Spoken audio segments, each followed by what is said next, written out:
Welcome back to my YouTube channel. അങ്ങനെ ഇപ്പോൾ കാറ്റിൻ്റെ റിസൾട്ടൊക്കെ ഔട്ടായിരിക്കുകയാണ്. അപ്പോൾ എല്ലാവരും ഇപ്പോൾ കോളേജുകളൊക്കെ തപ്പി നടക്കാമെന്ന് എനിക്കറിയാം. അങ്ങനെ നിങ്ങൾ IBS ഹൈദരാബാദിലും എത്തിയിട്ടുണ്ടാകും. ഇവിടെ എങ്ങനെയുണ്ട്, കോളേജൊക്കെ നല്ലതാണോ, പ്ലേസ്മെൻ്റ് ഒക്കെ ഉണ്ടോ, ഇങ്ങനത്തെ കുറേ ഡൗട്ടുകൾ ഉണ്ടാവും. സോ അതൊക്കെ ക്ലിയർ ചെയ്യാം നമുക്ക്. കോളേജിൻ്റെ എക്സാം കാര്യങ്ങൾ, പിന്നെ ഹോസ്റ്റൽ എങ്ങനെയുണ്ട്, മെസ്സ് എങ്ങനെയുണ്ട്, ഇങ്ങനെ ഒരു ഡീറ്റെയിൽ വീഡിയോ ചെയ്യാമെന്ന് വെച്ചു. സോ നമുക്ക് ഡയറക്റ്റ് വീഡിയോയിലേക്ക് പോകാം. സോ ആദ്യത്തെ ചോദ്യം, എങ്ങനെ ഈ കോളേജിലേക്ക് എത്തിച്ചേരാം എന്നായിരിക്കും. സോ ഇവിടെ ഒരു എക്സാം ഉണ്ട്, IBS AT എന്ന് പറഞ്ഞിട്ട്. ഒന്നില്ലെങ്കിൽ നമുക്ക് കാറ്റിന് അത്യാവശ്യം സ്കോർ ഉണ്ടെങ്കിൽ അത് വെച്ച് കയറാം, അല്ലെങ്കിൽ എൻമാറ്റോ സാറ്റോ ഏതിൻ്റെയൊക്കെ മാർക്ക് വെച്ച് കയറാം. അല്ലെങ്കിൽ നമ്മൾ IBS AT എക്സാം ഉണ്ട്, അപ്പോൾ അത് എഴുതുക. അതെഴുതി കറക്റ്റ് സ്കോറൊന്നും അവർ പറയില്ല, അത് എഴുതുക. പിന്നെ നമ്മളെ ഇൻ്റർവ്യൂവിന് ഒരു ഡയറക്റ്റ് വിളിക്കുകയായിരിക്കും. IBSന് 9 ക്യാമ്പസസ് ഉണ്ട്. സോ അതിലെ മെയിൻ ക്യാമ്പസാണ് IBS ഹൈദരാബാദ്. വേറെ ബാംഗ്ലൂരും ജയ്പൂരും നല്ല തന്നെയാണ്. ഇതൊക്കെ MBA കോഴ്സിൽ വരുന്നതാണ്. ബാക്കിയുള്ള ക്യാമ്പസുകൾ PGPM ആണ്. സോ MBA വരുന്ന ഇതെടുക്കുക, അതാണ് കൂടുതൽ നല്ലത്. സോ അതിനുശേഷം നമ്മൾ എക്സാം എഴുതി കഴിഞ്ഞിട്ട് ഇവർ ഇൻ്റർവ്യൂവിന് വിളിക്കും. അവിടെ നമുക്ക് മൈക്രോ പ്രസൻറ്റേഷൻ ഉണ്ടാവും, അതുപോലെ തന്നെ ഒരു പേഴ്സണൽ ഇൻ്റർവ്യൂ ഉണ്ടാവും. മൈക്രോ പ്രസൻറ്റേഷനിൽ എന്താ ചെയ്യണമെന്ന് വെച്ച് കഴിഞ്ഞാൽ അവരെന്തെങ്കിലും ടോപ്പിക്ക് തരും. ഞാനുണ്ടായിരുന്നപ്പോൾ എനിക്ക് ബെനിഫിറ്റ്സ് ഓഫ് AI കുറിച്ച് സംസാരിക്കാനായിരുന്നു. ഒരു 3 മിനിറ്റ് സംസാരിക്കാൻ തരും. അവിടെ അങ്ങനെ സംസാരിക്കുക. അതിനുശേഷം പിന്നെ നമ്മൾക്ക് പേഴ്സണൽ ഇൻ്റർവ്യൂവിന് വിളിക്കുകയായിരിക്കും. നമ്മൾ സെൽഫ് ഇൻട്രൊഡക്ഷൻ പറയാം, പിന്നെ അവർക്ക് എന്തെങ്കിലും അറിയാനോ ചെയ്യാനോ കാര്യങ്ങളുണ്ടെങ്കിൽ അതും ചെയ്യാം. നമുക്ക് റെസ്യൂമേ ഒന്നും കൊണ്ടുപോകേണ്ട ആവശ്യമൊന്നുമില്ല, ചുമ്മാ ചെന്നാൽ മതി. നമ്മുടെ അവർ പറഞ്ഞിട്ടുണ്ടാവും എന്തൊക്കെ ഡീറ്റെയിൽസാണ് കൊണ്ടുവരേണ്ടത്. 10th 12th ഡിഗ്രി സർട്ടിഫിക്കറ്റ്സ് ആണ് മെയിൻ, അതൊക്കെ കൊണ്ടു ചെല്ലുക, അത്രേ ഉള്ളൂ. അപ്പോൾ ഇങ്ങനെയാണ് നമുക്ക് ആ പ്രോസസ്സ് നമുക്ക് എക്സാം എഴുതിയിട്ട് കിട്ടുന്നത്. പിന്നെ മാർക്ക് എങ്ങനെ അവർ നോക്കുന്നതെന്ന് വെച്ച് കഴിഞ്ഞാൽ 10th +2 ഡിഗ്രിയിലെ മാർക്കുകൾ നല്ല മാർക്കുണ്ടോ നോക്കും. അതുപോലെ തന്നെ നമ്മൾ പ്രസൻറ്റേഷനും ഇൻ്റർവ്യൂ നന്നായി കൊടുത്തുണ്ടോ നോക്കും. സോ അതുപോലെ തന്നെ ഇവരൊരു ലിസ്റ്റിൽ ഈ 9 ക്യാമ്പസിൽ നിങ്ങളുടെ പ്രിഫറൻസ് ഏത് ക്യാമ്പസിനാണെന്ന് കൊടുക്കുക. ഞാൻ കൊടുത്തിരുന്ന IBS ആയിരുന്നു. സോ എനിക്ക് ഉണ്ടായിരുന്ന മാർക്ക് 89 അങ്ങനെ സംതിങ് ആയിരുന്നു. അപ്പോൾ 86 തുടങ്ങി ഉള്ളവർക്ക് IBS ഹൈദരാബാദിൽ കിട്ടും. അല്ലാത്തുള്ളവർക്ക് നിങ്ങൾ പ്രിഫറൻസ് എവിടെ കൊടുത്തിരുന്ന ഹൈദരാബാദിൽ അത്യാവശ്യം നല്ല ഫീസ് സ്ട്രക്ചറാണ് വരുന്നത്. അതുകൊണ്ട് ചിലപ്പോൾ കുറേ പേര് ഇവിടെ പ്രിഫർ ചെയ്യില്ല, വേറെ കോളേജ് നോക്കാമെന്നിരിക്കും. അപ്പോൾ അങ്ങനെ പ്രിഫർ ചെയ്യുന്നവർക്ക് അങ്ങനെ പ്രിഫർ ചെയ്യാം. സോ ഇതാണ് എക്സാംസ് റിലേറ്റഡ് കാര്യങ്ങൾ. കൂടുതലും ഫേമസ് ആയിട്ടുള്ളത് ഫൈനാൻസ് എടുക്കണവർക്കാണ്. ഫൈനാൻസ് ആണ് മെയിൻ ഇമ്പോർട്ടൻസ് കൊടുക്കുന്നത്. അതുപോലെ തന്നെ മാർക്കറ്റിങ്ങിനും കൂടുതൽ റിക്രൂട്ടേഴ്സ് വരാറുണ്ട്. പക്ഷേ HR ഈ കോളേജ് അത്ര പ്രിഫറബിൾ അല്ല, കാരണം അത്ര റിക്രൂട്ടേഴ്സ് വരുന്നുള്ളൂ. ഇപ്പോൾ സീനിയേഴ്സ് തന്നെ 1000 സംതിങ് സ്റ്റുഡൻസിനെ എടുക്കുകയാണെങ്കിൽ വെറും 3 പേരെ ഇത്ര നാളായിട്ട് പ്ലേസ്ഡ് ആയിട്ടുള്ളൂ HR. സോ HR എടുക്കണം എന്നുള്ളവർ ഇങ്ങോട്ട് വരാണ്ടിരിക്കുക മാക്സിമം. പിന്നെ എഞ്ചിനീയറിംഗ് പിള്ളേർക്ക് കൂടുതൽ നല്ലത് ഓപ്പറേഷൻസ് എടുക്കുകയാണ്. ഞാൻ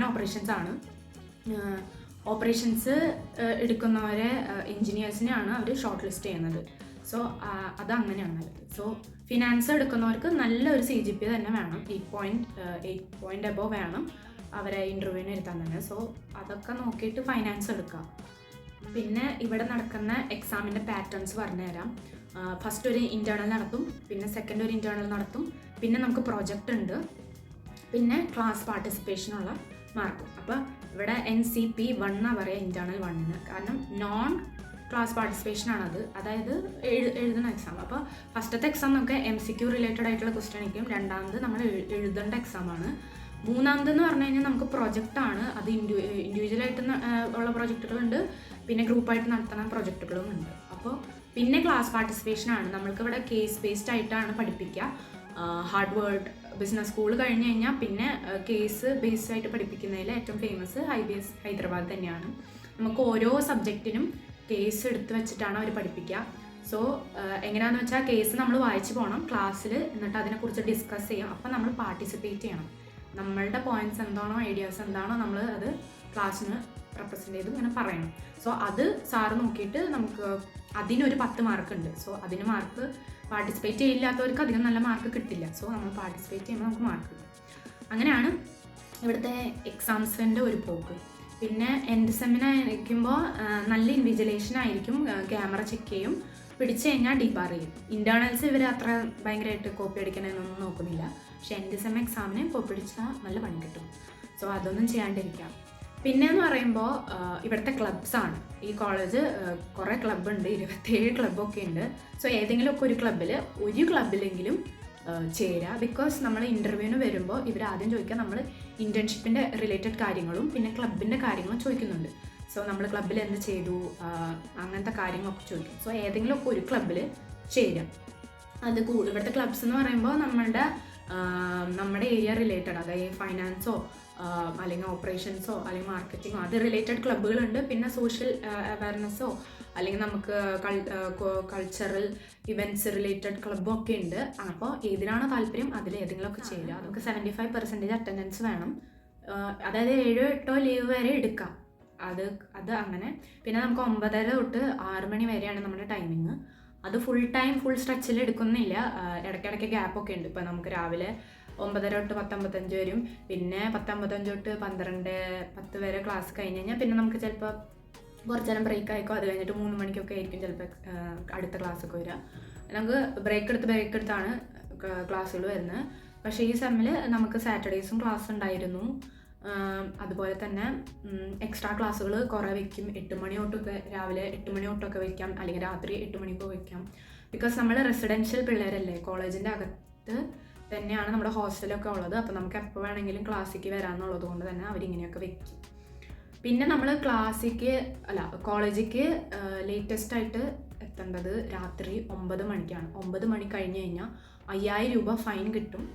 പിന്നെ ക്യാമ്പസിൻ്റെ ഫ്രണ്ടിലായിട്ട് ഭയങ്കര സെക്യൂരിറ്റി ചെക്കിങ് ആയി പറയാം. ഹോസ്റ്റലിനെ കുറിച്ച് പറയുമ്പോൾ നമുക്ക് ട്വിൻ ഷെയറിങ് ഉണ്ട്, അതുപോലെ സിംഗിൾ റൂം ഉണ്ട്. Single room with attached bathroom ഉണ്ട്. ട്വിൻ ഷെയറിങ് നമുക്ക് അറ്റാച്ച്ഡ് ബാത്റൂം തന്നെയാണുള്ളത്. സോ അതും ഇവരൊരു ഫോം തരും, അതിൽ നമുക്ക് ഏതാണ് വേണ്ടതെന്ന് ലിസ്റ്റ് ചെയ്യാം. ഞാനിപ്പോൾ ഉള്ളത് സിംഗിൾ റൂമാണ്, അറ്റാച്ച്ഡ് ബാത്റൂം ഇല്ല, കോമൺ ബാത്റൂമാണ്. അപ്പോൾ ഞാനുള്ളത് QRS എന്ന് പറയുന്ന ഹോസ്റ്റലിലാണ്. അതാണ് ഏറ്റവും കൂടുതൽ നല്ലത്. ബിക്കോസ് QRSൻ്റെ തൊട്ടടുത്തായിട്ടാണ് നമുക്ക് മെസ് ഒക്കെ വരുന്നത്. മെസ്സ് ഇവരാണ് പ്രൊവൈഡ് ചെയ്യുക. ചിലപ്പോൾ നമുക്ക് മെസ് 1 ആയിരിക്കും കിട്ടുക, അല്ലെങ്കിൽ മെസ് 2 ആയിരിക്കും കിട്ടുക. 2 മെസ്സുകളാണ് ഉള്ളത്. അപ്പോൾ മെസ് 2ൻ്റെ തൊട്ടടുത്തായിട്ടുള്ളത് QRS എന്ന് പറയുന്ന ഹോസ്റ്റലാണ്. പിന്നെ ഹോസ്റ്റലിൻ്റെ റൂൾസ് എന്ന് പറയാനായിട്ട് നമുക്ക് ഈ കെറ്റല്, സ്ട്രെയിറ്റ്നർ, പിന്നെ അയൺ ബോക്സ് ഇങ്ങനത്തെ സാധനങ്ങളൊന്നും ഇവിടെ കേട്ടില്ല. ഇനി നിങ്ങളുടെ റിസ്ക് എടുത്ത് കൊണ്ടുവരികയാണെങ്കിൽ എന്തെങ്കിലുമൊക്കെ ചെക്കിങ് വരുമ്പോൾ നിങ്ങൾ പിടിക്കപ്പെട്ടാൽ നിങ്ങളുടെ സാധനം അവരുടെ കയ്യിലിരിക്കും. നമ്മൾ കയറി വരുന്ന ദിവസം ഒരു ചെക്കിംഗ് ഒന്നും നടത്തില്ല, നമുക്ക് പെട്ടിയിലാക്കി കൊണ്ടുവരാം. പക്ഷേ എങ്ങാനും ഒരു പിടിച്ചാൽ പിന്നെ അത് അവരുടെ കയ്യിലായിരിക്കും, പിന്നെ നമുക്ക് കിട്ടില്ല.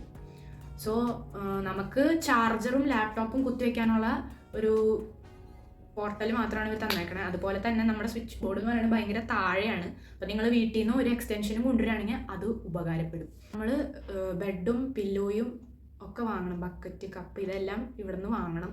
വാഷിംഗ് മെഷീനൊന്നും ഇല്ല. കാര്യം ഇത്രയും വലിയ കോളേജ് എന്നാണ് പറഞ്ഞാൽ നമുക്ക് വാഷിംഗ് മെഷീനൊന്നും ഇല്ല ഇവിടെ. അപ്പോൾ നമ്മൾ ഒന്നില്ലെങ്കിൽ നമ്മൾ തന്നെ കഴുകിയിടണം, അല്ല നമുക്ക് കഴുകാൻ വയ്യ എന്നുള്ളൊരവസ്ഥയിലേക്ക് എത്തുകയാണെങ്കിൽ ഇവിടെ ടമ്പിൾ ഡ്രൈ ഉണ്ട്, അല്ലെങ്കിൽ കോളേജിൻ്റെ തന്നെ ഒരു ലോണ്ടറി ഉണ്ട്. ബട്ട് നമ്മൾ എക്സ്ട്രാ വേറെ പേ ചെയ്യണം. അങ്ങനെയാണെങ്കിൽ തുണി അലക്കി കിട്ടും. മെസ്സ് എന്ന് പറയുമ്പോൾ വെജുകാർക്കും ഉണ്ട്, നോൺ വെജുകാർക്കും ഉണ്ട്. ഇപ്പം നോൺ വെജ് ഉള്ള ദിവസം എന്ന് പറയുന്നത് വെനസ്ഡേയും ഫ്രൈഡേയും സൺഡേയും ആണ്. വെനസ്ഡേ നമുക്ക് ചിക്കൻ കറി കിട്ടും, ഫ്രൈഡേ നമുക്ക് ഇതൊക്കെ രാത്രിയാണ് കേട്ടോ. വെനസ്ഡേ രാത്രി ചിക്കൻ കറി ഉണ്ടാവും, ഫ്രൈഡേ രാത്രി ഇതുണ്ടാവും, മുട്ടക്കറി ഉണ്ടാവും. അതുപോലെ സൺഡേ നമുക്ക് ചിക്കൻ ബിരിയാണി തരും. ഹൈദരാബാദ് ബിരിയാണിയാണ്, അത് ഭയങ്കര എരിവുണ്ടാവും. അപ്പോൾ ആ എരിവ് മാറ്റാനായിട്ട് ഒരു ഐസ്ക്രീമും തരും. അപ്പോൾ സൺഡേ ആണ് ഏറ്റവും സൂപ്പർ ദിവസം. സോ ബാക്കിയെല്ലാ ദിവസങ്ങളും നോർമൽ ഫുഡാണ്. പിന്നെ ബ്രേക്ക്ഫാസ്റ്റിന് നമുക്ക് എല്ലാ ദിവസവും ബ്രെഡ്, ബട്ടർ, ജാം ഉണ്ടാവും. നിങ്ങൾക്ക് ഇതൊന്നും ഇഷ്ടമല്ല എന്നുണ്ടെങ്കിൽ നിങ്ങൾക്ക് വീട്ടിൽ നിന്ന് ന്യൂട്ടലോ പീനട്ട് ബട്ടറോ അങ്ങനെ എന്ത് വേണമെങ്കിൽ കൊണ്ടുവരാം. ബ്രെഡ് ഇവിടെ എപ്പോഴും ഉണ്ടാവും. പിന്നെ ഓരോ ദിവസം ഇവരുടെ ഓരോ ഫുഡുകളുണ്ടാവും. അത് ഇവരുടെ ഫുഡ് എന്നല്ല, വട ഉണ്ടാവും, ഇഡലി ഉണ്ടാവും, ഉപ്പുമാവ് ഉണ്ടാവും, പിന്നെ അതുപോലെ ഊത്തപ്പം, പിന്നെ സേമയ്യ ഇവരുടെ എന്തോ ഒരു സാധനമാണ്. പിന്നെ ദോശ, പിന്നെ ആലു പറാട്ടയുടെ കൂടെ നമുക്ക് വാട്ടർമെലൻ തരും. അപ്പോൾ ഇതിൻ്റെ എല്ലാ ദിവസവും ബ്രേക്ക്ഫാസ്റ്റ് നമുക്ക് ഇഷ്ടമില്ല അത് കഴിക്കാമെന്നുണ്ടെങ്കിൽ നമുക്ക് ബ്രെഡ് കൂട്ടി കഴിക്കാം. പിന്നെ കോഫി ഉണ്ടാവും, ടീ ഉണ്ടാവും, അത് കഴിക്കാം. പിന്നെ ഉച്ചയ്ക്കെന്ന് പറയുമ്പോൾ ചോറ്, സാമ്പാർ, അങ്ങനെ വേറെ എന്തെങ്കിലുമൊക്കെ കറി. ഇപ്പം നമുക്ക് ചോറ് കഴിക്കാൻ ഇഷ്ടമില്ലെങ്കിൽ അവർ റൊട്ടി തരും, അത് കഴിക്കാം. പിന്നെ മിക്കപ്പോഴും മോരും തൈരും ഒക്കെ ഉണ്ടാവും. അങ്ങനെ മെസ് ഫുഡ് വലിയ കുഴപ്പമൊന്നുമില്ല. ഞാൻ കേട്ടിട്ടുള്ള ഹോസ്റ്റലുകളിലെ ഫുഡ് പോലെയൊന്നുമല്ല. നമുക്ക് കുക്കുംബറൊക്കെ എല്ലാ ദിവസവും ഒരു തരും. കുക്കുംബർ വേണമെങ്കിൽ കുക്കുംബർ, വാട്ടർമെലൻ വേണമെങ്കിൽ വാട്ടർമെലൻ. സോ അതുപോലെ തന്നെ ക്യാൻറ്റീനും ഉണ്ട്. മെസ് 1ൻ്റെ ക്യാൻറ്റീനും ഉണ്ട്, മെസ് 2ൻ്റെ ക്യാൻറ്റീനും ഉണ്ട്. മെസ് 2ൻ്റെ ക്യാൻറ്റീനിലാണെങ്കിൽ നമുക്ക് ഫ്രൂട്ട് ജ്യൂസുകൾ കിട്ടും. പിന്നെ അതുപോലെ പിസ്സയോ അതുപോലെ അങ്ങനത്തെ സാധനങ്ങളൊക്കെ വേണമെങ്കിൽ അവിടെ ഉണ്ടാവും. ചാട്ടുകൾ കഴിക്കണമെങ്കിൽ അങ്ങനെ കഴിക്കാം. പിന്നെ കേക്ക്, ഐസ്ക്രീം, ഇതൊക്കെ ക്യാൻറ്റീനിൽ കിട്ടും. സോ കോളേജിനെ കുറിച്ച് മൊത്തത്തിലൊരു ധാരണ കിട്ടിയെന്ന് ഞാൻ വിചാരിക്കുന്നു. അപ്പോൾ ഇനി പ്ലേസ്മെൻറ്റിൻ്റെ കാര്യങ്ങൾ പറയുകയാണെങ്കിൽ സീനിയേഴ്സ് ഇപ്പോൾ പ്ലേസ്ഡ് ആയിക്കൊണ്ടിരിക്കുകയാണ്. മല്ലു സീനിയേഴ്സ് ഓൾമോസ്റ്റ് മിക്കവരും പ്ലേസ്ഡ് ആയി തുടങ്ങിയിട്ടുണ്ട്. തുടങ്ങാൻ മീൻസ് ഓൾമോസ്റ്റ് ആയിട്ടുണ്ട്. അതുപോലെ തന്നെ ഓരോരുത്തർ പ്ലേസ്ഡ് ആണ്. ഞാൻ പറഞ്ഞില്ലേ, HR മാത്രമാണ് ഒരു പ്രശ്നമുള്ളത്. ബാക്കി എല്ലാതും ഫൈനാൻസ് ഒക്കെ എടുത്തവർ വേഗം വേഗം പ്ലേസ്ഡ് ആവും. മാർക്കറ്റിംഗ്, അപ്പോൾ എൻജിനീയറിംഗുകാർ ഓപ്പറേഷൻസ് എടുക്കുക, അങ്ങനെ പ്ലേസ്ഡ് ആവും. അങ്ങനെയുള്ളൂ. ഇപ്പം ഞാൻ ഇപ്പോൾ സെക്കൻഡ് സെമ്മിലാണ്. അപ്പോൾ ഇത്ര ഡീറ്റെയിൽസ് എനിക്കറിയുള്ളൂ. എനിക്കറിയണമെന്ന് വെച്ച് കോളേജിൽ ഓൾമോസ്റ്റ് മിക്കവരും പ്ലേസ്ഡ് ആവുന്നുണ്ട്. നല്ലപോലെ റിക്രൂട്ടേഴ്സ് വരുന്നുണ്ട്. സോ ഇനി നിങ്ങളുടെ ഡിസിഷനാണ് ഇതിവിടെ ജോയിൻ ചെയ്യണ്ടേ. ഗ്രേറ്റ് ലേക്സും ഇർമ പോലത്തെ കോളേജുകളൊക്കെ നല്ലത് കാണും. അവിടെയൊന്നും കിട്ടുന്നില്ല, എവിടെയും കിട്ടുന്നില്ല എന്നൊരു ഓപ്ഷൻ വരുമ്പോൾ മാത്രം IBS ഹൈദരാബാദ് പ്രിഫർ ചെയ്യാം. ഇനി കൂടുതൽ എന്തെങ്കിലും ഡൗട്ട്സ് ഒക്കെ ഉണ്ടെങ്കിൽ നിങ്ങൾക്ക് കമൻറ്റ് സെക്ഷനിൽ ചോദിക്കാവുന്നതാണ്. ഞാൻ റിപ്ലൈ തരുന്നതായിരിക്കും. So by.